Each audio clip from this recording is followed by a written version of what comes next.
Sally, you gonna do the church first or fountain? No, we'll do the flood hazard first. We'll do it in the order of chair. Yes, We're just gonna but we're going to combine combine the church.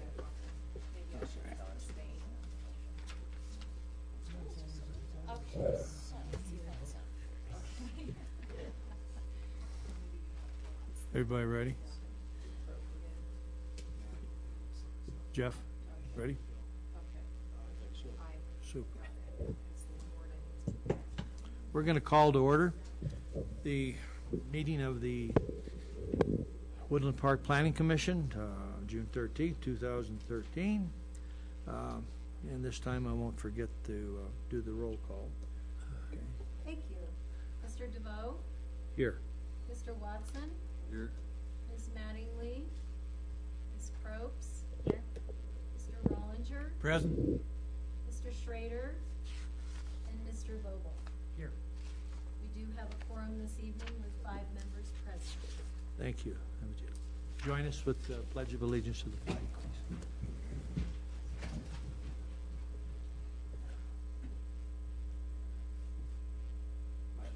Allegiance to the flag of the United States of America and to the republic for which it stands, one nation, under God, indivisible, with liberty and justice for all.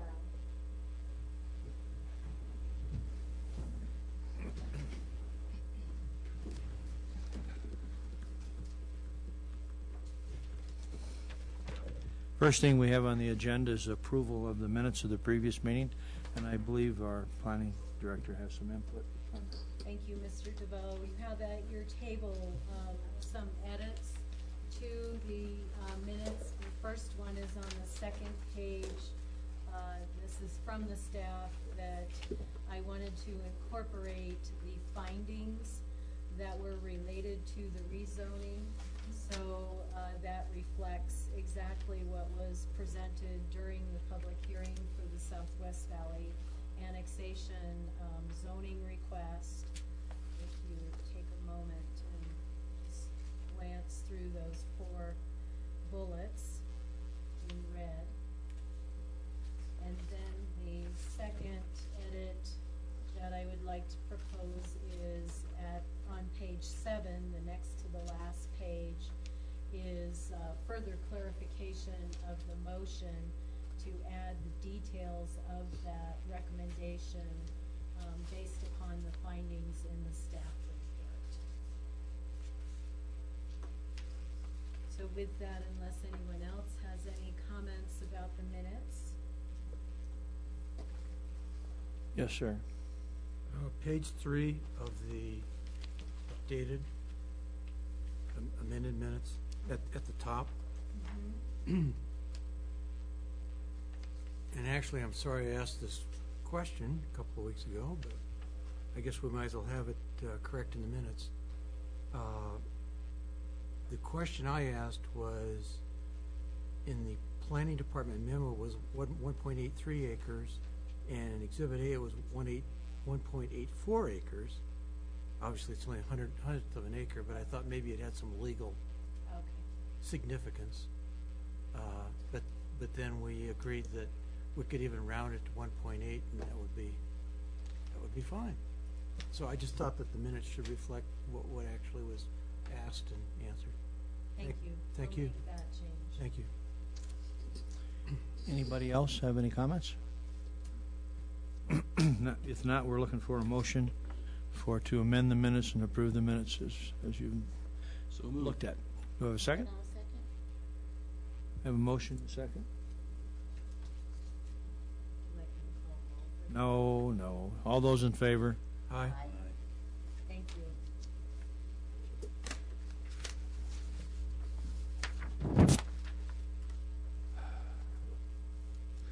Request for, do you want me to? No, you start. Do I start? You start. Next item on the agenda is case number FHDP 13-002 Fountain Creek. Request for approval of a flood hazard development permit to construct a 6-foot by 8-foot reinforced concrete box culvert that is located within the special flood hazard area of Fountain Creek main stem, as requested by the City of Woodland Park.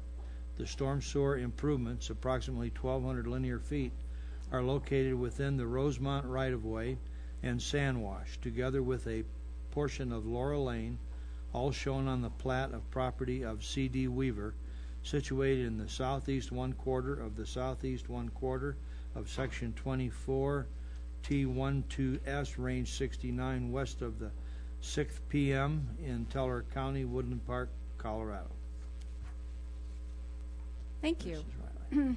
I'll begin with a brief presentation, and then we have Mr. Bill Alsbach here this evening, our city engineer, to be able to help answer any technical questions associated with this project.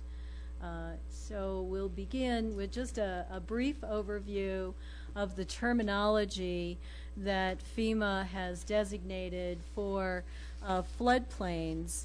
And floodplains are technically labeled a special flood hazard area. And these are areas that become inundated during heavy storms. And the floodway is the area that contains the 100-year storm, or a 1% chance of a storm per year. The flood fringe is the area where it can overflow out of that floodway, and then the stream channel is usually the lowest point in the channel that carries the small flows.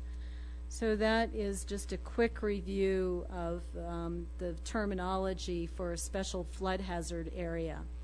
And the municipal code, section 20.04010, requires that a flood hazard development permit be obtained prior to construction beginning within any special flood hazard area, and it is the Planning Commission that is empowered to review the flood hazard development permit applications.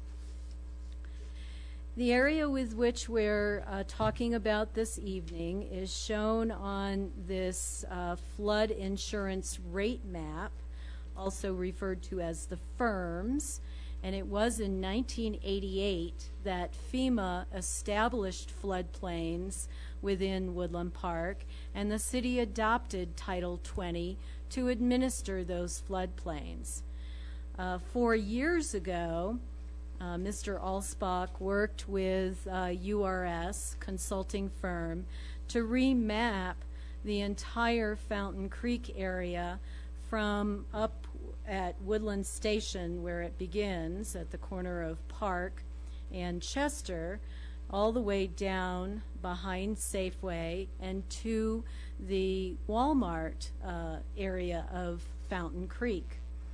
So as a result of the map revision that was done in 2009, most, in fact, all of the 100-year storm does occur within the floodway, or the channel of this portion of Fountain Creek. We call it the main stem or the main channel. You can see on this map, this is Safeway. I should have given you some orientation to begin with. Safeway, and this is Sheridan Avenue. And so the area that I'll be showing you photographs of is just south of Sheridan Avenue, all the way down to behind the Grease Monkey and Snow Performance building.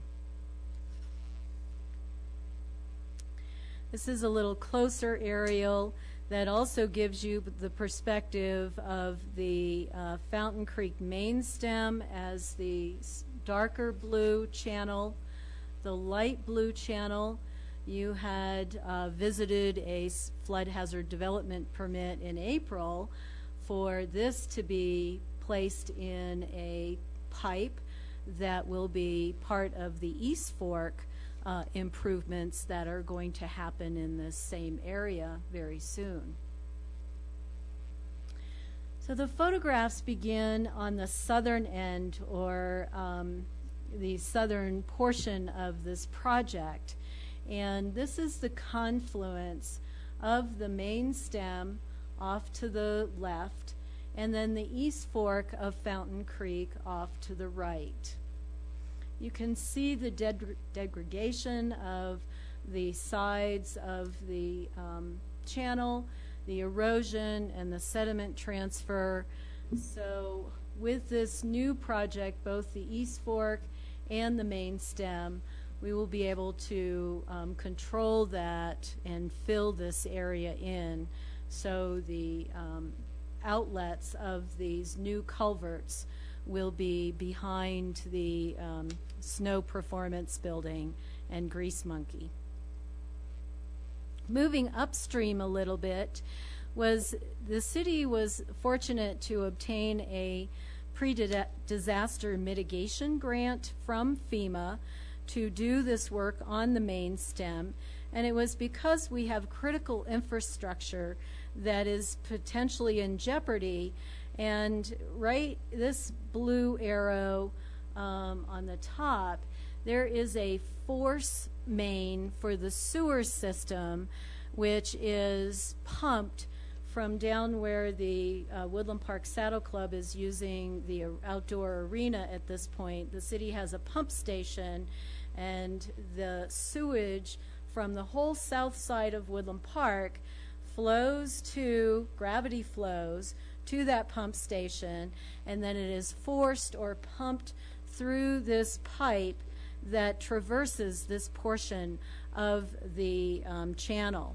So this is a potential in jeopardy. If that were ever to be broken, it would not only be a very health hazard issue, but just a mess because we rely on that force main to continue to pump and force sewage up to the north side of Woodland Park.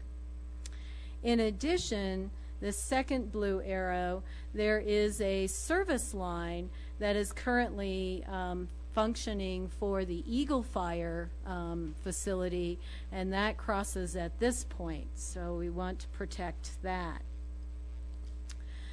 Then we have a number of manholes and connecting sewer lines. This is part of the gravity flow sewer that goes down to that pump station that parallels the length of this channel. And in addition, there are also overhead electric lines that are very close to the channel, and the electric poles could eventually erode in.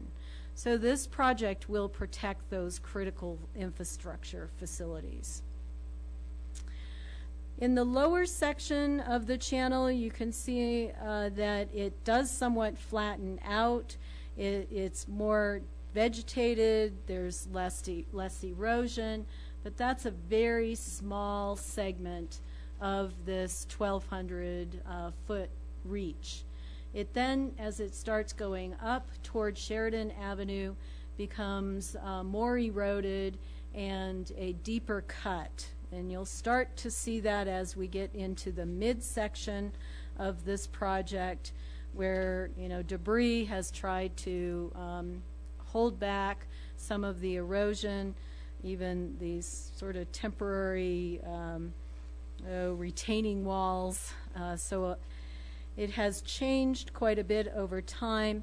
This is the outlet that crosses under Sheridan Avenue and then goes into this deep trench that I think is probably 15, 20 feet deep at this point.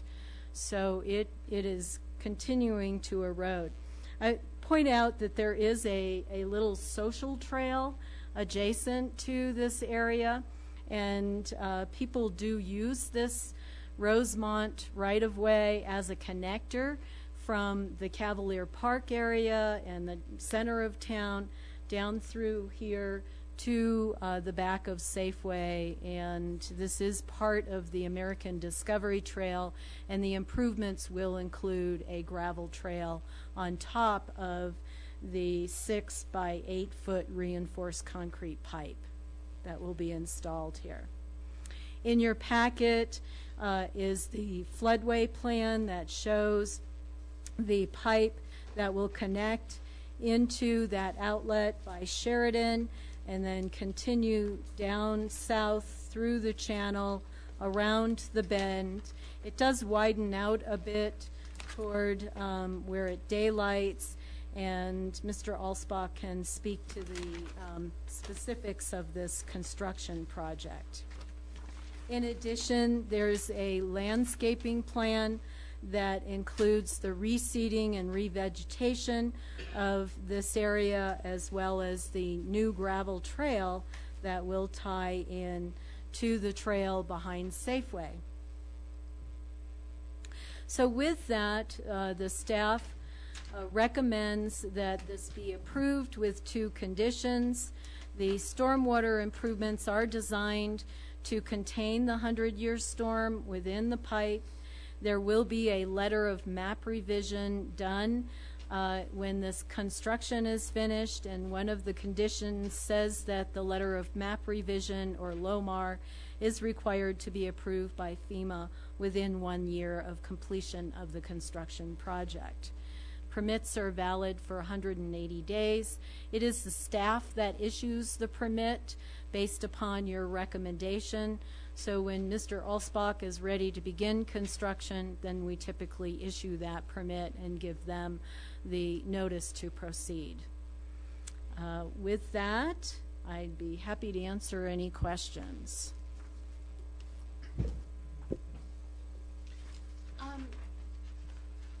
By putting the pipe in, and when they all come together and they proceed down past Safeway towards Walmart, is that going to affect that drainage in that area? We'll let Mr. Alsbach answer that. Well, the amount of water isn't going to change. It's flowing in the creek. We're just addressing the erosion.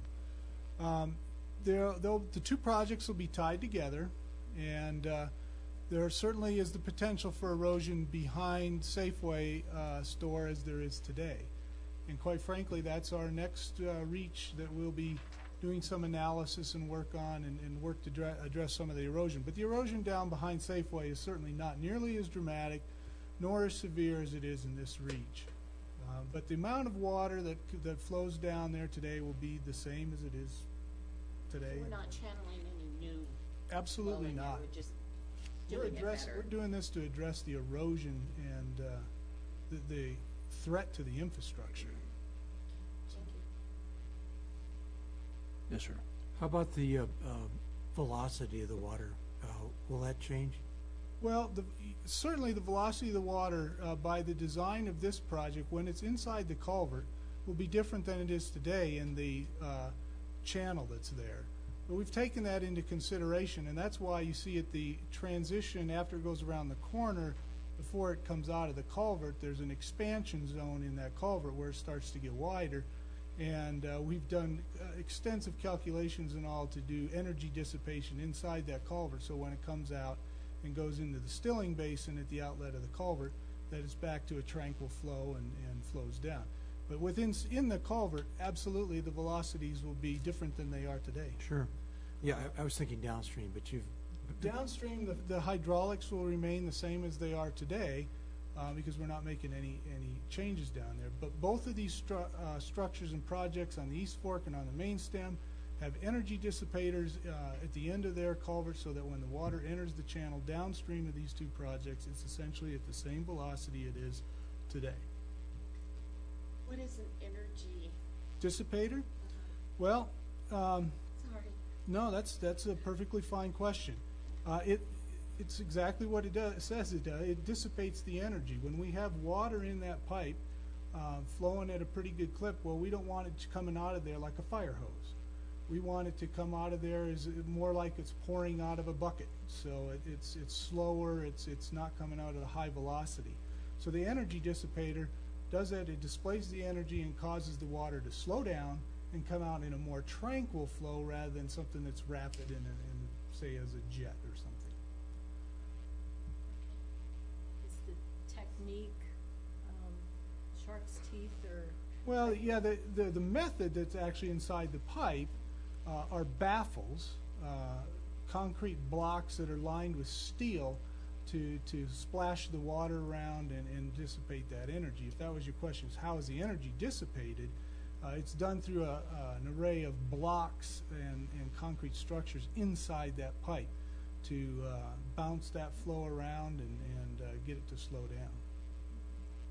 And where the water starts coming into that pipe, I'm assuming there'll be grates or something to prevent children or anything. Well, the two culverts, the existing two-cell culvert that goes under Sheridan, this one will be connected directly to that.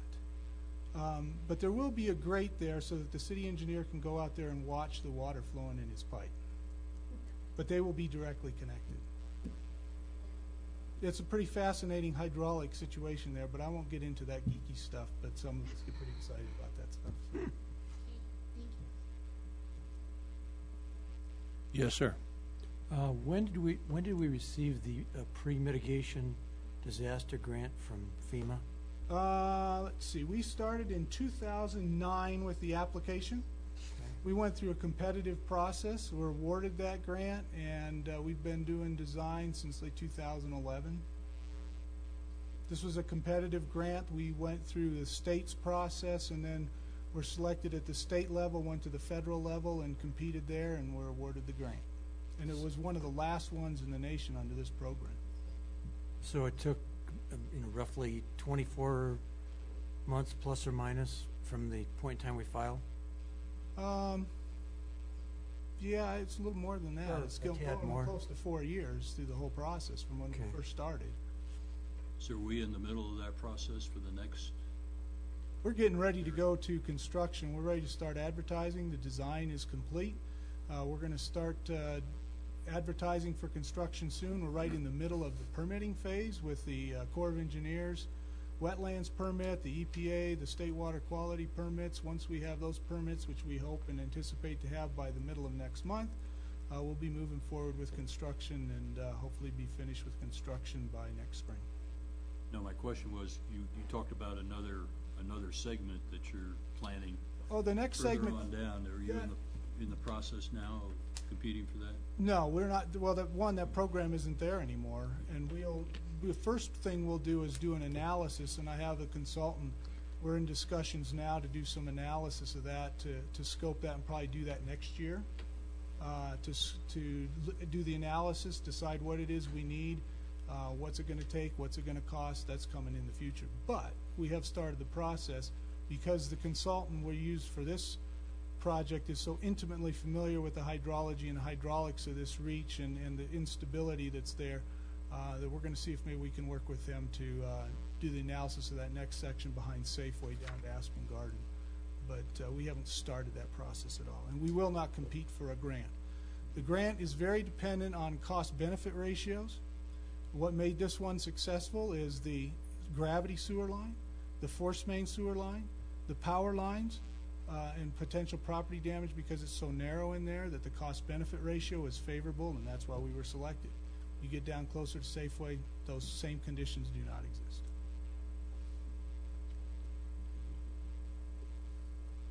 Any other questions? Couple questions I have. On the main stem, not the East Fork, the one that goes under Sheridan down farther, is there going to be anything done with that as well? You say The down one you can drive a semi through. the culvert beneath Sheridan. It goes under Sheridan up at the road, and then that other one down farther that goes on where the trailer park was at on both sides of the road there. Is that the culvert you're talking about putting in? One stops behind Safeway, and there's another. There's See if I another. can get a map up so I can understand. The left fork of the one you showed. Over here? The one right now that comes under that dip in the road just before you get to Woodland Ave. Fairview. Yeah. The one that comes out of the park there. Yeah, that one there you had. Where it splits. That one? No, go back to the one where it split. Up there, right there. That's the Okay, confluence. the one that's on the left side, That's the main stem. and that goes under Sheridan. Correct. And that's the one that's got the wide abyss to it. That's the one where that we're talking about today. But you're gonna you're gonna fix that one, plus extend the other one that's behind Eagle Fire. That's the East Fork right here, where my arrow is on Yep. this one over here. That's the East Fork. That's the one we talked about in April. Okay. This is the main stem. This is Gotcha. the one we're talking about right now. And these two projects will come together at this same area to a common confluence with a stilling basin, riprap, and those kinds of things. To be able to attach on the one that went behind Eagle Fire, but you'll have a brand new one from that bridge that goes underneath Sheridan all the way to connect to here, and then that's all gonna get covered over. Absolutely. And I'd like to, and this is the plan view. This is Sheridan right here. This is where the existing culvert comes out, and there's a bit of a rock channel there. Or this is, I'm sorry, here's the culvert here where it comes out. We're going to connect directly to that one with this 6x8 concrete culvert. We connect here, come down around that bend, and then this is where the East Fork comes in, and this is the what we call the confluence area. So East Fork, main stem, comes all the way up and connects to that existing twin cell culvert that goes beneath Sheridan. That's gonna solve two problems, the one behind Safeway plus the one over more to that. From the confluence down around the corner, Safeway, it'll stay, the channel behind Safeway store will remain as it is today, Just both of these will flow into it. as they do today, Right, correct. as they do today. Will it stop on the Safeway property? Where does the concrete structure actually come to an end? The confluence, the East Fork is here. The new culvert ends right where my arrow is, and the East Fork culvert ends right about here. So looking at this picture,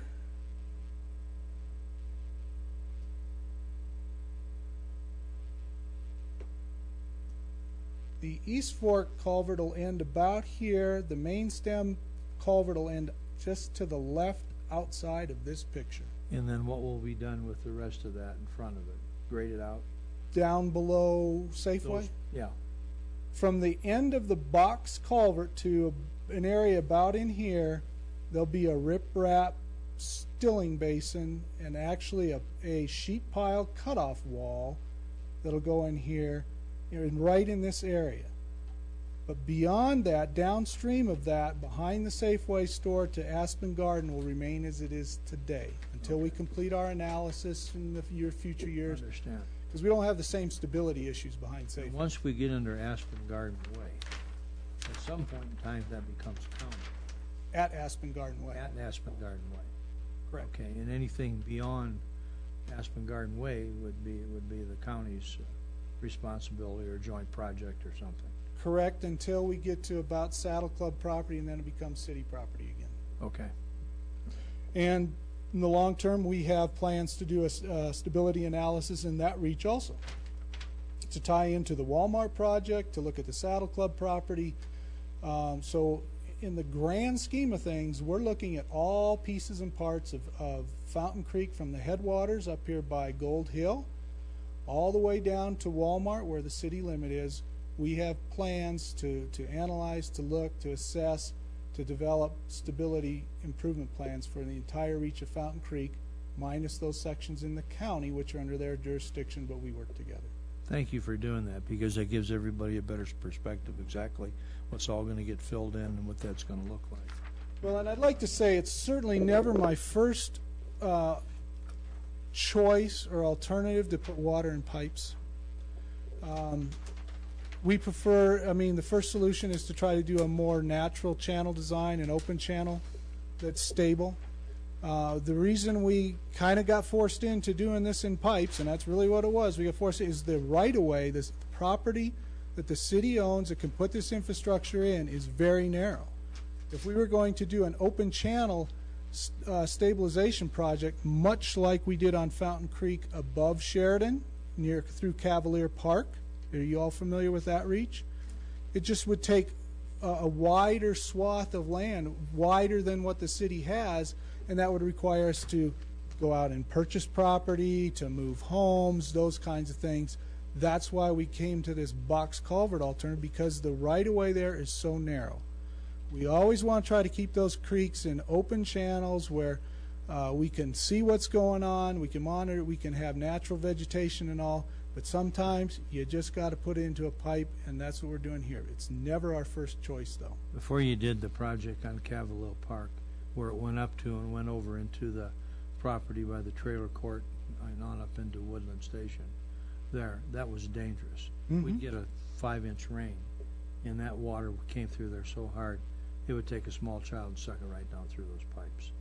And we got that all mitigated many, many years ago, and this is just going to continue that on and make it safer for everybody through this. That's correct. I worked on the design in 1998-99 on that section that's above there, and it's 2013. We're making progress. Fantastic. Thank you.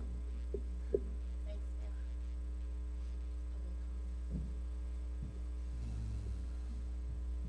Now, do we have any public comment? We'll open that up now. If anybody'd like to get up there and add your 2 cents worth, you certainly can do that. Okay, nobody signed up, I take it? Okay, we'll close the public comment. And do we want any rebuttal at this point from the applicant? No, wait a minute. No, Do I sir. miss one there? No, I'm it says there.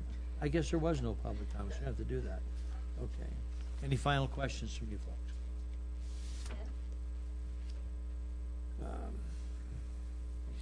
It's our deliberation point. You have any more thing you want to talk about? Make a motion, second it, pass it? It's very deny it? well thought out, and I appreciate all the work that you've done before and now and in the future. Because water's always been a problem for the middle of town, and what do you do with it? Where does it go? That being said, I would make a motion to approve the permit With the 2 conditions. Yes. Second? Everybody? Second?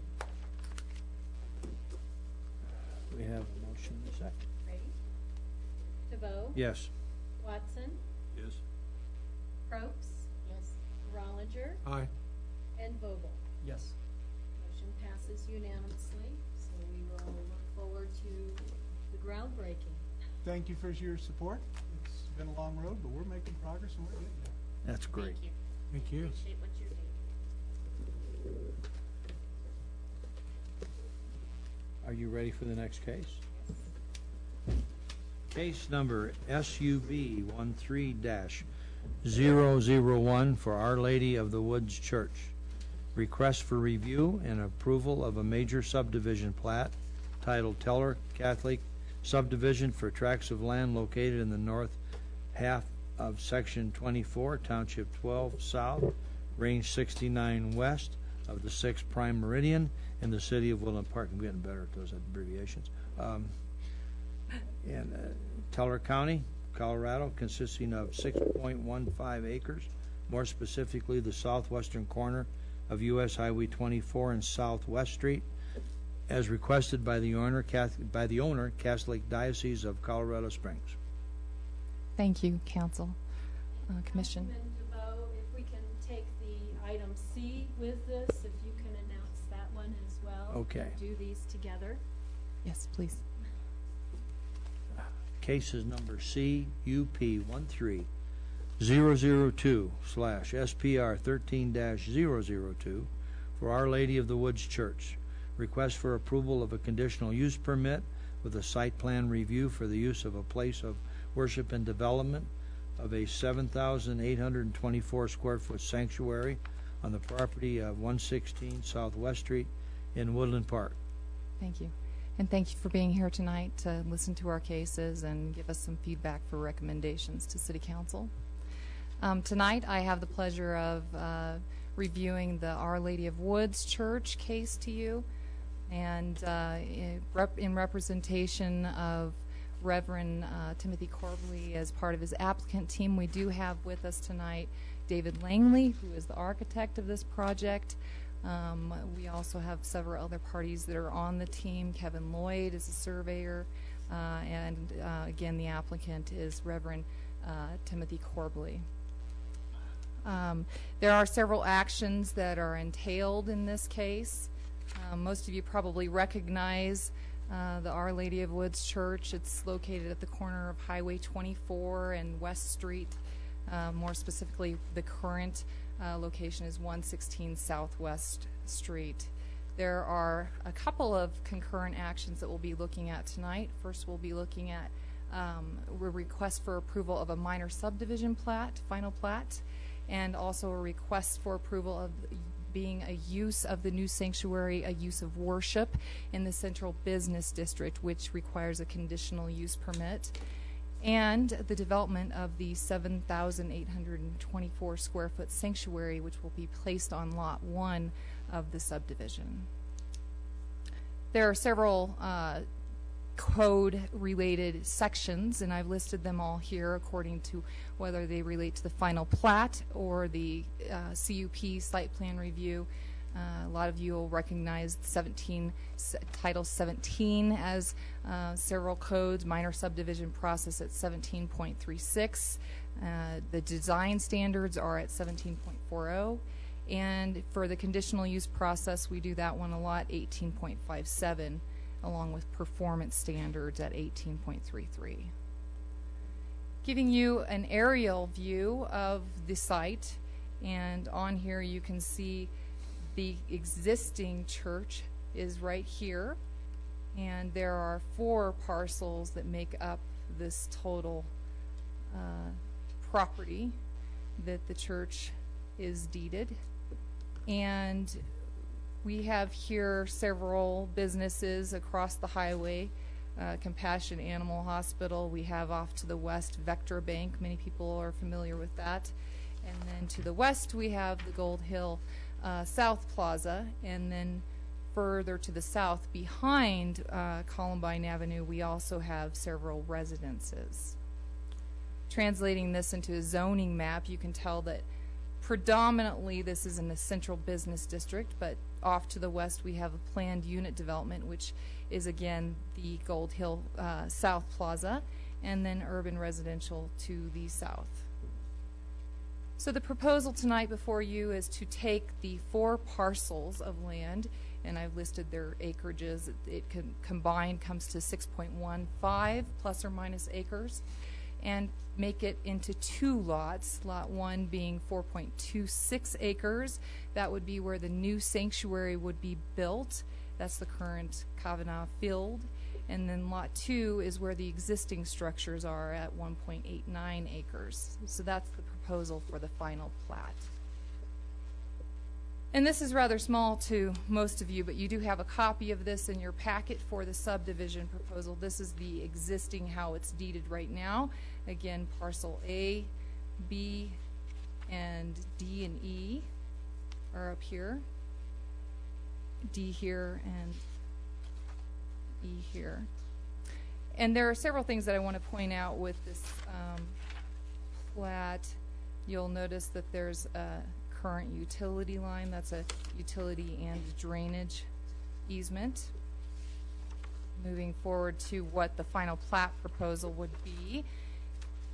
We have that same drainage easement.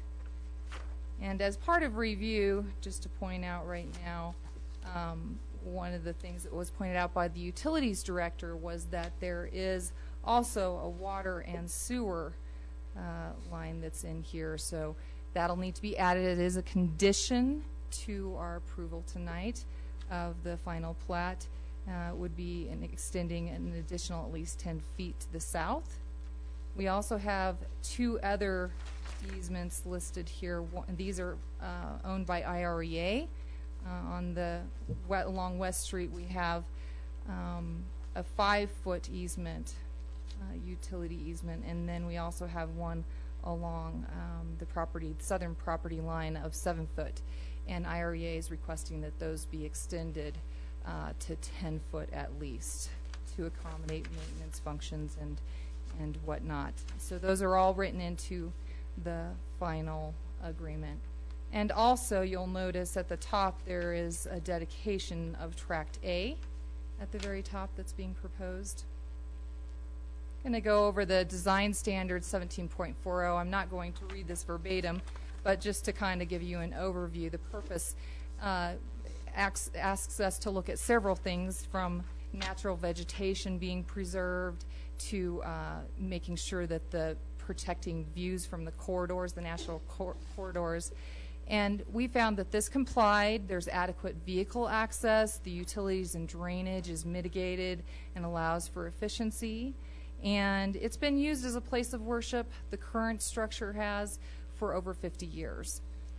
And it's a significant distance from the new construction of the new sanctuary to the southern urban residents. And I'll go a little bit more in depth in the conditional use permit standards because some of it is a little bit redundant. This next one is 17.40.020, and that's site consideration, basically making sure that the land is suitable for development, and we feel this complies. Land is suitable. Streets and frontage, meaning the area shall be subdivided, have a frontage on an existing street, and of course it fronts 3 streets. We have West Street, we have US Highway 24 to the north, and we have Columbine Avenue to the south. There were general concerns that were expressed for this area's traffic, mostly because there is a lot of development in this particular in general area with Woodland Station and whatnot, and so the city engineer is watching that a bit, and I'll go into more detail with that a little bit later as well. But along with this package, the applicant has provided the required trip generation letter that was reviewed, and it states in the letter that it did not feel that it was worthy to do a traffic impact study. That was further reviewed at the request of city engineer by URS, who supported that with saying that they just needed to add a revision to the language of the trip generation letter, noting that the peak times for the church use is actually on the weekends, which doesn't coincide with the peak times for regular traffic from 8 in the morning to 5, the peak hours, the core peak hours of traffic. The next one has to do with those easements, and again, as I explained, those are a part of the conditions of approval to make sure that those are figured out and part up. The next one here has to do with stormwater easements, and again, once again, that will be as required by zoning development permit issuance, that be cleaned up. Actually, by city council public hearing, we'll have that cleaned up. Lot arrangement, this has to do with making sure that there's no reasons that the topography in this area would be a problem for build or driveway access, and it's a flat land. There's no waterways or any geographical barriers that would be a problem. It's commercial developable, and it's future slated for mixed use in our comprehensive future plan. Lot dimensions also meet the minimum standards of the zoning ordinance, being the central business district minimum standards. And the lot's drainage shall be coordinated with the general storm drainage pattern of the area. It was engineered, it was reviewed by our city engineer, our utilities, and it was found acceptable. The detention solution was. And then this one is 17.36, slightly different area in our Title 17, having to do with dedication of right-of-ways, and that goes back to that Tract A at the top of the final plat that is going to be used for curbs and gutters and sidewalks. So staff's recommendation is to approve the final minor subdivision plat, and we have 3 conditions, and I will read these verbatim. The first one is all necessary utility easements shall be provided to meet the needs of IREA and the City of Woodland Park. The Teller Catholic subdivision plat needs to be signed, dated, and affixed with a seal by the surveyor after being approved by the City Council. The final plat must be revised to address the technical comments provided by Mr. Rick Edwards, who is the surveyor on behalf of URS prior to July 10th, 2013, which is a week before we go before City Council to have public hearing on this. So at this point, I'm just going to take a water break and let you ask me some questions if you have any over what we've covered so far. Just one, so are we gonna lose Kavanaugh Field? Is that gone? That is sort of a separate thing from the proposal at hand, but nevertheless, that is a lot of people will have questions about that. And my understanding is that they're willing to work with us on a couple of those ball fields. And I think that probably the applicant's representative maybe could address that a little bit more, perhaps. But it really just, the bottom two fields appear to be something that would be sort of a negotiation point. We lease that from them right now. It is their property. So It's been the generosity of the church for many, many years to provide that community space with a lease agreement. So, yeah, they have always thought about expanding their church facilities to that side of the drainage creek. my understanding from Cindy Keating, who is the Parks and Recs director, is that they will be, trying to come up with some solutions, maybe at Meadowwood Park, I think is what I heard, for, to accommodate that kind of, offset that loss. So, any other questions? I think it's refreshing that a church stays in the downtown area and doesn't buy 15 acres 3 miles out of town. I think it's a commitment to downtown. It gives more of those warms and fuzzies that you have when you go in small town America. Yeah. And I think that's great that they're doing that. It's good for our downtown. Thank you. Even I'll go though ahead. that's not my opinion until we vote on it, because it's Right. controversial. But I do have one other question, about the height of the building. yes. I noticed that it is considerably higher than what's allowed by code. It is, and I will cover that in the next portion of my presentation, which will talk to the conditional use permit and site plan review, and I will discuss the height and what's going to be happening with that. Thank you. That's on the other case. It's on the other part of this case, yes. The other action, it relates more to the site plan review than it does the subdivision final plat action. Are you through, dear? Yeah, one more drink of. Are you going to ask us to approve both of them at the same time, or separately, or? We Yes, have to at vote the on them end. separately.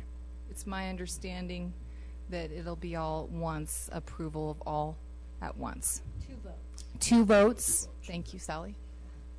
one for the subdivision and one for the conditional use. Are we ready to, Oh, one small point. okay, Then you can have another drink of water. No. okay. Bill Allsbach and his folks happy with the small parcel of land to be dedicated to the city for existing sidewalks, curb, gutters, right turn lane, et cetera? Have they kind of Yes. eyeballed that? to make Yes, sure? they have. This has already been circulated through formal site plan review once. We'll have another go-around or another couple of go-arounds to finalize it, but their initial review is that's doable and that looks good. That cleans up a problem that was discovered with the boundary survey of this site.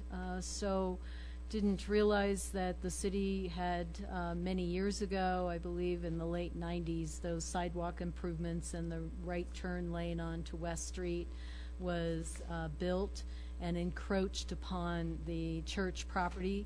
So they were very willing to work with us to resolve that problem and deed that property to the city.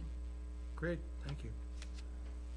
Thanks. And I believe eventually, along with that, with the extra entrance coming out of Woodland Station, there'll be improvements to the right-hand turn lane going out of town at the bank there as well. That was part of the plan, in addition to Park Street or Center going down there, and that'll be widened basically on both sides and alleviate a lot of the problems with that congestion in that area. It's What quite that'll do. possible, yeah. Okay, well, I'll go ahead and I'll proceed with if you could get the lights one more time, Deidre. I'll proceed with the conditional use permit site plan review portion of my presentation. You also received in your packet for the subdivision, or the site plan review conditional use permit packet, the site plan, and this is rather small as well, but you do have a large copy of this. This proposal consists of development of a 7824 square foot sanctuary to be placed, and it's shown right here on the lot 2, or on lot 1, excuse me. And it will seat 400 people, and it'll have expanding capability. It'll be in a fan-shaped plan. The design, the total design, which I'll show you renderings a little bit later, will be in the form of a mountain design, bringing in natural stones and woods, and there'll be access off of West Street. There are 2 current existing parking lots, and let's talk about that briefly. The requirement for parking spaces for this particular development is one parking space per every 5 seats, and there are 400 seats, so that equates to around 80. And the total existing parking lots that they'll be utilizing in a shared fashion, because they do own both of them, is approximately right around 130. So it's more than sufficient. The handicap requirements as well have been met, and there is 1 van accessible handicap parking space also. And there is sufficient access, driveway access, into both parking lots off of West Street. And then let's talk about those sidewalks just a little bit further. As part of this, since we have been dedicated this area, there is a sidewalk over to around here. But as part of the site plan review process requirements with the new sanctuary, the applicant's been asked, instead of putting in the sidewalk down here, which would leave a blank space, they've been asked to extend the sidewalk across to the very end here where there's the curb cut to the lot 2, which is with the existing structures. And there is a bridge that crosses here into the other lot, which can be used as access as well. And as part of Central Business District minimum setback standards, there is a 10-foot front yard setback and 0 rear and side yard setbacks. And the setback from the new sanctuary from that easement, at least currently, is going to be 37 feet. So they sufficiently meet their setbacks as well. Now, and also to mention on the sidewalks, well, the parking as well. The parking, should this lot for some reason be sold or go away, they would be required to add an additional 22 spaces to this parking lot here, and that is written in as well into the final site plan and findings. And with the street extension, that would be triggered if there were a change of use in either lot 2 or 1. And as well if they expand the sanctuary or change it in any way. And that language is also found as part of the requirements conditions. This next slide is the landscape plan. And basically, according to code, need to have at least 10% of your landscape done. But there is a lot of natural landscaping already existing with this lot. And there are several trees that they're proposing to add. We've found the preliminary plan to be acceptable.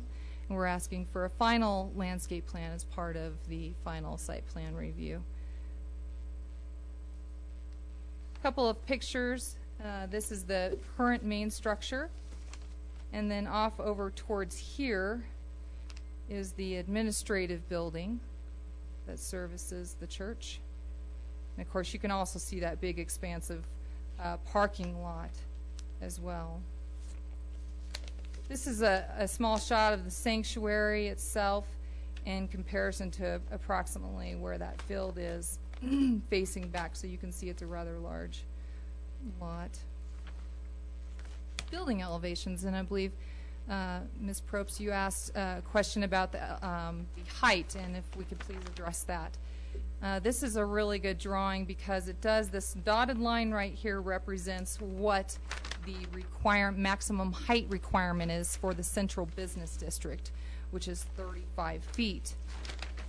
Approximately 75% of this roof line is in 2 tiers. It's actually in total of 3 tiers, but this portion is about 75% of that roof line, and it averages out to 30. However, there is a clerestory, which is a pretty standard, normal thing for churches to do to allow for the windows. And this is at a height of 43 feet 6 inches, I believe. And this will be addressed. We have scheduled for next Monday a Board of Adjustment review that will be, and you're well familiar with that, which will be addressing the height of the clerestory. So that's how that's being handled. Here are some pictures of the renderings. Wanted to show you the natural wood look, the windows in the clerestory from both the outside and the inside, to show you that it's going to make it so that you can pull in that beautiful Pikes Peak view into the sanctuary, and that of course lends to the mountain design. You're pulling the outside in, and there are several stones on the outside as well as the bricks laid up on the inside. Going through the conditional use permit criteria, the first criteria is that there should be a demonstrated need to be proposed at this particular location.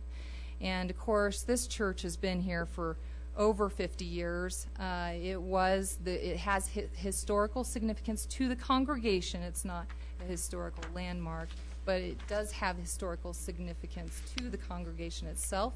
And a lot of people associate this church with the downtown area because it has been there for so long on that corner. All the impacts as far as traffic and drainage and infrastructure can be mitigated and have been addressed and reviewed, and will continue to be addressed and reviewed sufficiently during site plan review. Criteria number 2 has to do with making sure that you don't endanger the public health and welfare. Of course, this is promoting spiritual wellness, so one could say that it does the opposite. Number 3, not injuring the value of vicinity properties. And again, this has been there, this use has been there in that same area for the last 50 years. And it's a significant distance, the sanctuary is, from those residential houses that you can kind of see in the background there. And it's zoned in our future comprehensive plan as mixed use. So with mixed use, you can have a wide variety of uses. Being in harmony with the general area. Religion and worship is a traditional thing for a downtown area. It's a traditional development pattern, and churches actually create very minimal impacts to surrounding uses. Conforming to city plans, again, I've gone over that mixed use and how it fits right into that. And transportation and stormwater capital improvement fees will be paid prior to zoning development permit issuance. Meeting all city regulations. Again, extensive site plan review. We've gone through one review, and we'll continue to go till everything is negotiated and fits the regulation as it's supposed to. And there are those conditions that we'll be placing upon the approval. And the Teller Catholic subdivision remedies a lack of a recorded plat as well, because right now it's just a deeded property. Number 7, accommodating traffic generated. Making sure that the traffic isn't affected, impacted. Again, going back to that trip generation letter that suggests that there's no need for us to do an extensive traffic impact study, which that threshold is 100 trips, and it was underneath that.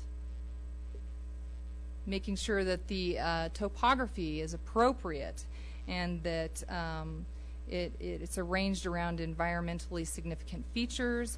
Again, it's flat, there's no water flowing through. The drainage report's been found acceptable by the city engineer. There was one minor issue that was indicated by the utilities director regarding an irrigation meter and the potential to need to relocate that. And we've discussed that with the applicant. They're aware of that might need to be taking place, and that is also a condition that will be panned out before the end of the site plan review. Adequate water supply, protection measures, and drainage. Again, water and sewer can be purchased. It is serviceable with water and sewer, and taps can be purchased. Solid waste options do exist, and again, the drainage plan was accepted. There's no safety hazards involved in this.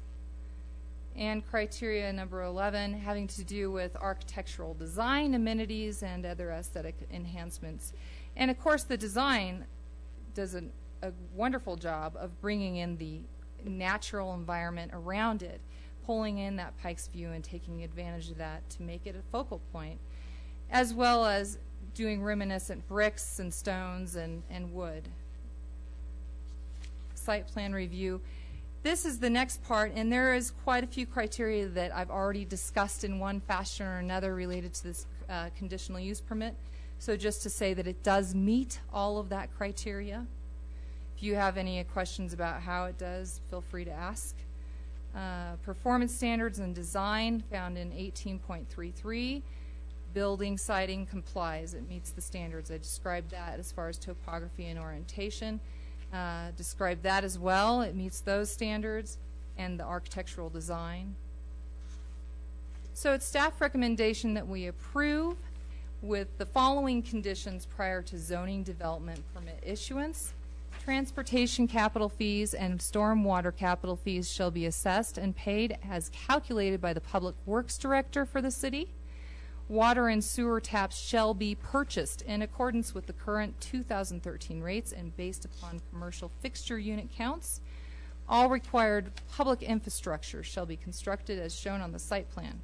A sidewalk is required along a portion of West Street in front of the existing property along the eastern boundary of Lot 2, which is to be designed to city design standards and improved in Phase 1, which is when the sanctuary is built. The city will require that the remainder of the sidewalk extending alongside West Street to the east of Lot 1 be improved when either the new sanctuary expands or changes, or with a change in use for Lots 1 or 2 in Phase 2. Final landscape plan needs to be submitted, and an outdoor lighting plan. There is one light pole that's going to be installed, so we've asked to see a lighting plan that would be in compliance with Section 1833180. Or 180. Final architecture elevations and material samples and colors are going to be required to be submitted, and a final engineer stamped drainage report will be asked for. All necessary utility easements shall be provided to meet the needs of IREA and the City of Woodland Park as dedicated on the final plat. Are there any questions about that last part?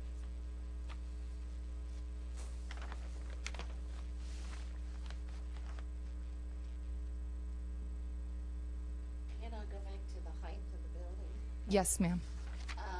With it going to the BOA Monday night, have there been any opposition from any of the businesses for that height? No, there have not. In fact, we did notify all the adjacent property owners as per the requirement to all of our development actions according to the timelines that we're supposed to, and I have not received any phone calls either way in support or against any aspect of these development actions. Across the highway from this particular point of the building, what business is directly across the highway from that? I'm thinking that it's probably the Teller County Veterinarian Clinic, the vet clinic, the Compassion. No, that's in front of. Let's look at that map. It's the Woodland Professional Building, I was going to say The office building. the old Fiesta, Mexicana. Let's look at that real quick. I think that vicinity map will probably provide a better. When you did your drawing of the 43 point so many feet, where the top of it I'm assuming that's the, what do you use, a mean gradient type thing for that, all that land. I'm more interested in, it's not so much the 43 feet, but where's the top of that compared to the street level of Highway Right. 24? Because that may set down so far, be back so far, it doesn't affect it. You know what I mean? You'll see the trees and the mountains, and the other part of it is the back of Gold Hill South, which is just Right. the access for all the people back. I Thinking Fiesta Mexicana may be the one that would be impacted. Yeah, and here's a map of, you know, it would be right here. Quite a ways. It sits so far down. It sits. So far. And there is, you know, with the highway intersection here, it does go down quite a bit. It slopes down quite a bit. I don't have that percentage of sloping, but I'm sure that we could maybe perhaps ask Mr. Langley to elaborate when he comes up to speak to you on When you go to the Board that. of Adjustment, it would be very helpful to Yes. have what that elevation is for 24 and the people around there in reference to, just like we did with Woodland Station and the hardware store, as far as what does it do for Bucor. Okay, thank you. Yep. What's the I believe footprint you're of that? Maybe I can't, you know, like the width, is it a wide structure at the 43-foot level? Again, I think that our architect would be the perfect person to answer these questions, so I'll defer that to him if that's okay. That's fine, I just was curious. Right, I think you're right, that does play into more knowledge on that issue, but I think I would like to ask him to do that if possible. Anybody have any more questions for staff? Go down there, you really go downhill. Yeah, it Hey. does sit down, you know, I know that. Do we have any more questions for staff? Okay. Okay, thank you. Let us take a 10-minute break. And that way, we start, how about 7? And we'll give you the floor a quarter after, and we won't be antsy for you to take as much time as you need, because we can all take a little break. Is everybody in agreement with that? Okay? Meet back here at 8:15.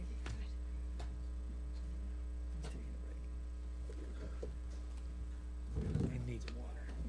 Are there any particular slides? I can't really be I'm not, but I have a feeling, just I know that area. You're up at the top of that hill, on the other side, and then goes down way in the back there.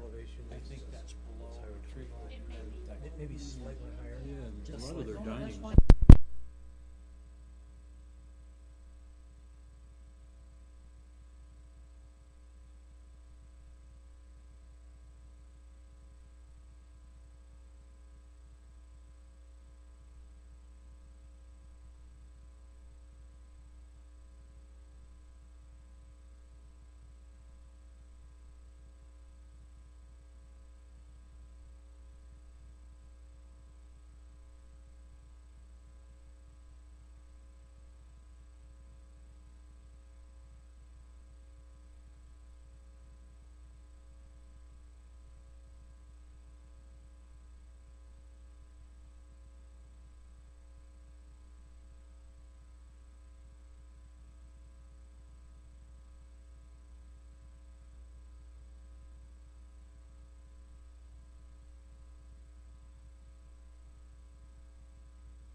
Thank you, sir.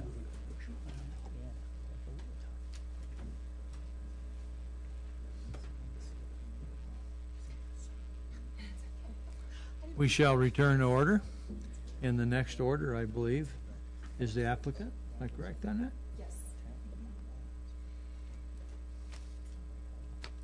I'm David Langley. I am the architect on this project. I'm also a resident of Woodland Park, had professional practice in here since 1981, about 33 years now. I'm also a parishioner of Our Lady of the Woods Church. With all that in mind, Mr. DeVoe, I appreciate your comments. Okay. I likewise, at one time when another architect was involved with proposals on it, was a little bothered about the subject of them moving out of town as well. So we want to, I'm committed to providing for the church and for this community something that fits in properly with downtown Woodland Park. To answer to your views, which is a valid question here, uh-oh, I better let you do that. Okay, you want the elevations? You go back to the aerial, that can help Aerial. Here's the aerial. get oriented with that. The building location is right on this ball diamond. That is due south of the Woodland Professional Building and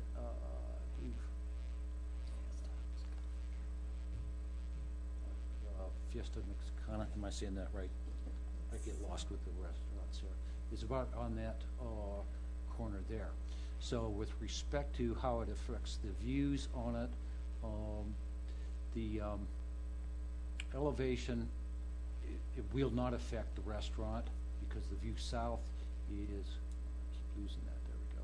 Yeah. View south is going to be over the existing building and beside it pretty much.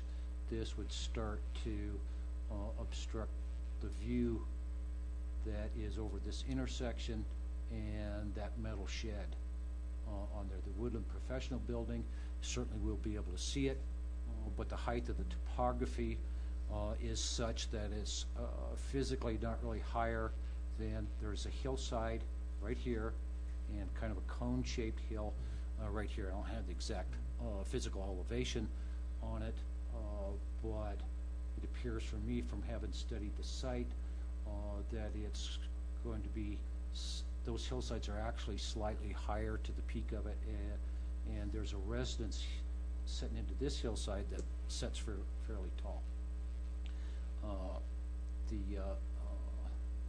Okay, go to the elevation there. So just to get you oriented with where this goes. And if we go to those elevations, I will point to you about what the quantity of the variance is. There we go.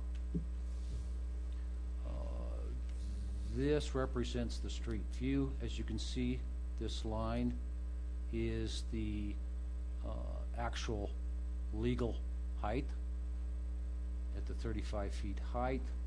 This intersects at a sloped roof portion, which is approximately 7 feet 6 to the peak over the normal allowable height.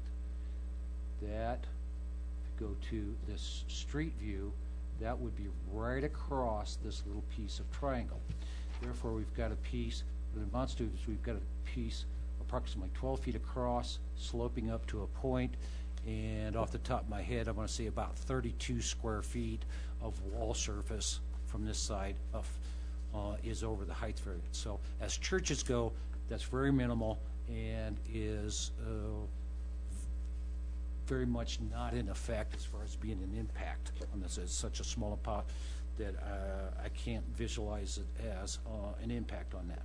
And I do care about that impact and study it very well because I am a view designer, as Mr. Rollinger and a few others can attest to. I watch out for the views and what effect it has on things. The other aspect about that is I don't have a measurement for it, but this little piece right here is not very different from the existing little bell tower that's on the existing church. I'm going to go see what that dimension is, but it's pretty close to the same height as you would see it from Highway 24. And just a little bit more in the mass, the actual width of it. So the impact is very minimal as churches go, and as I'm saying, the view angle to that would be into the hillsides that are off of Columbine Avenue. The other question was about the use of Kavanaugh Field. The church has no immediate plans or capabilities of expanding into that area. As I was saying, we set basically on one of the ball fields. Approximately half of that property will remain available to the city of Woodland Park. We'll have to work out exactly how that works, maintain protection for the church from flying baseballs versus, but it's mostly oriented to soccer and t-balls. It'd have to be a pretty good t-baller to hit it. So, we're working with that, and cooperation is in order. And so, and we just want to make it the best community use that we can.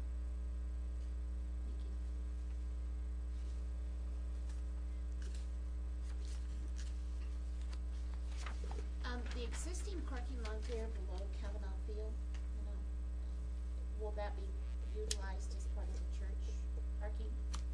Yes. Like the overflow?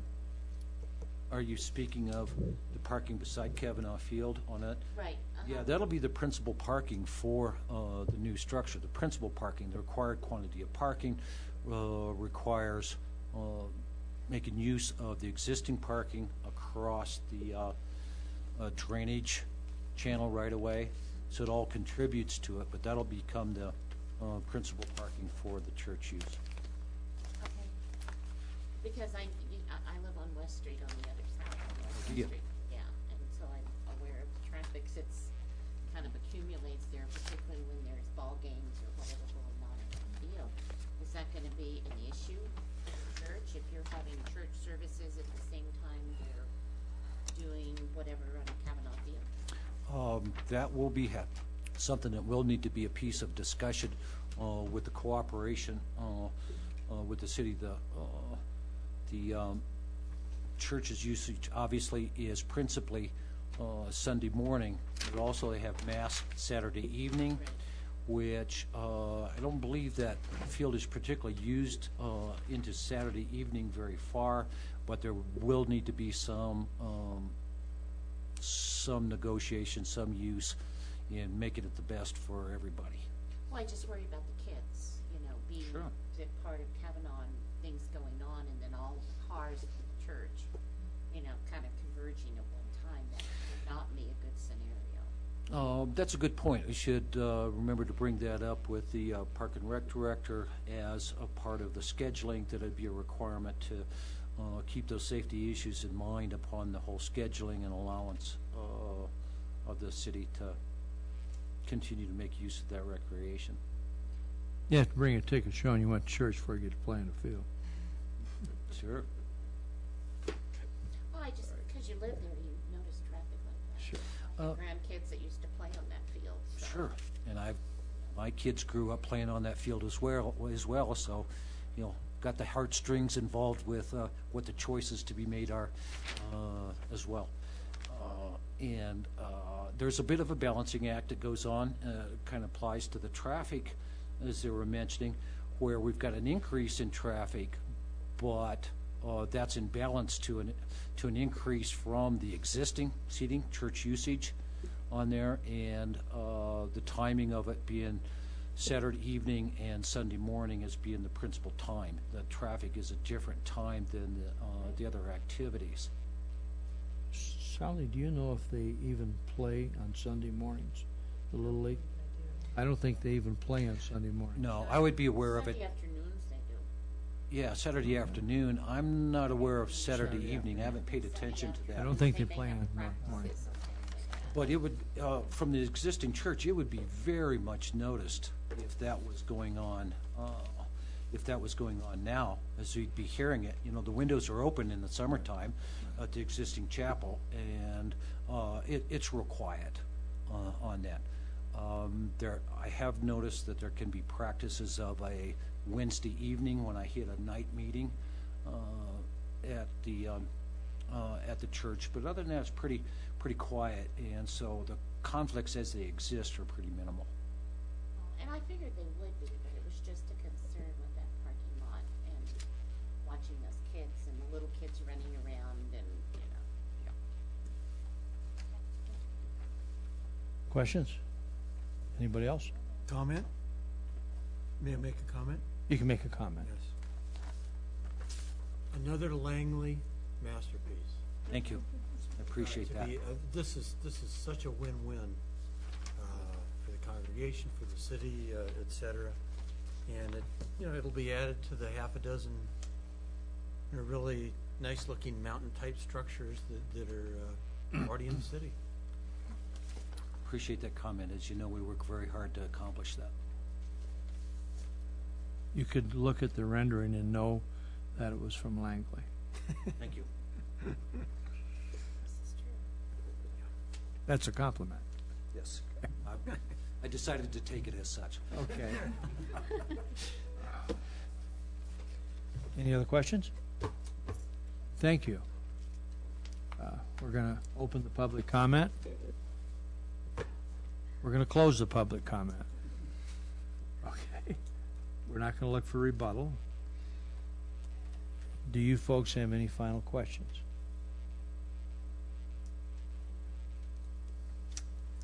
Need a motion and a second? Just a reminder, there are two motions. The first should be related to the final plat with the one condition and A through H. This motion will be on case sub 13-01. This is the first one for the subdivision. We need a motion and a second. Motion that we approve minor subdivision plat. Second. Roll call. I'll give that to Mr. Watson. Mr. Watson? Aye. Probst? Yes. Rollinger? Aye. Vogel? Yes. And DeVoe? Yes. Motion carries unanimously. Now we go to case number CUP 13-002/SPR 13-002.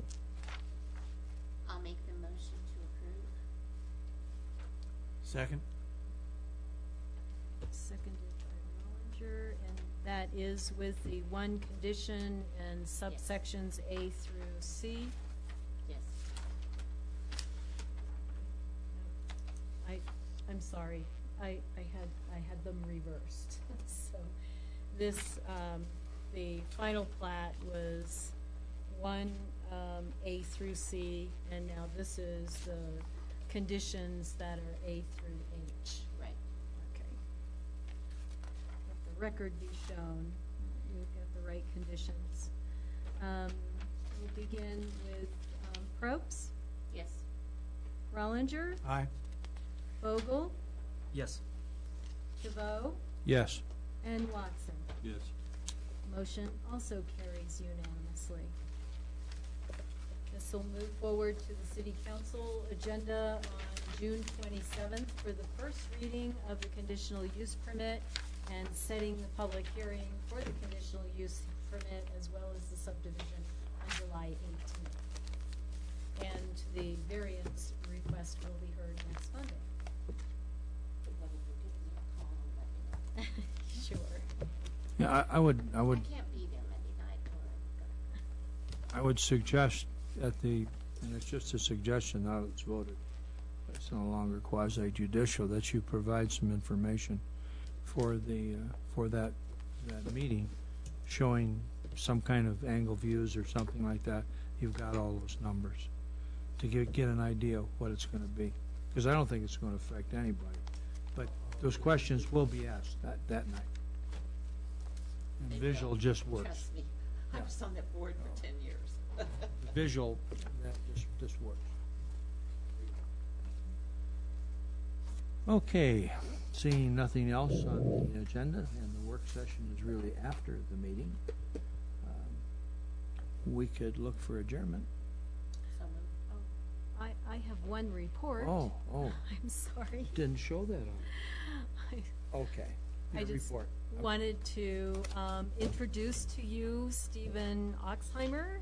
He is our student intern, and Stephen is come to us as a recent graduate of Stephen, welcome. Colorado State University, Rams. and he has a Sorry, just came out. a degree in political science with an emphasis on criminal justice, and is learning about local government and the policies related to land use and planning. And so we're excited to have Stephen help us out through the summer. Is it Go Rams? Yes. Thank you. And then just to mention that we do have a case in July, so I believe that's the 12th, July. The date is just, it's missing my brain. 12th is a weekend.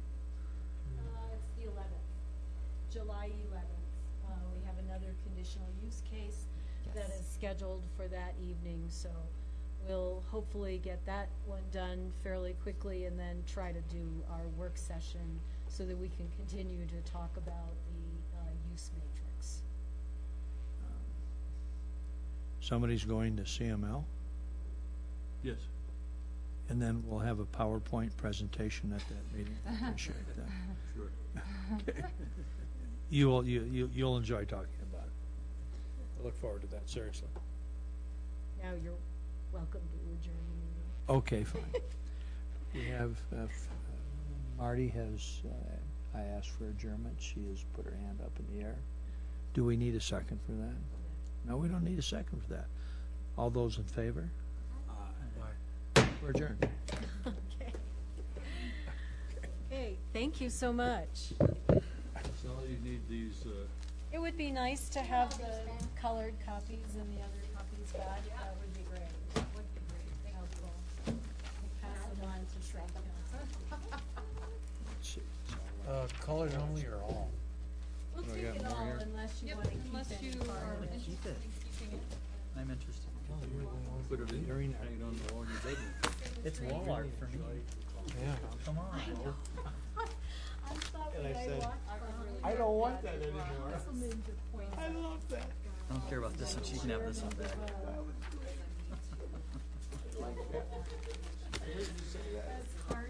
No, that's okay.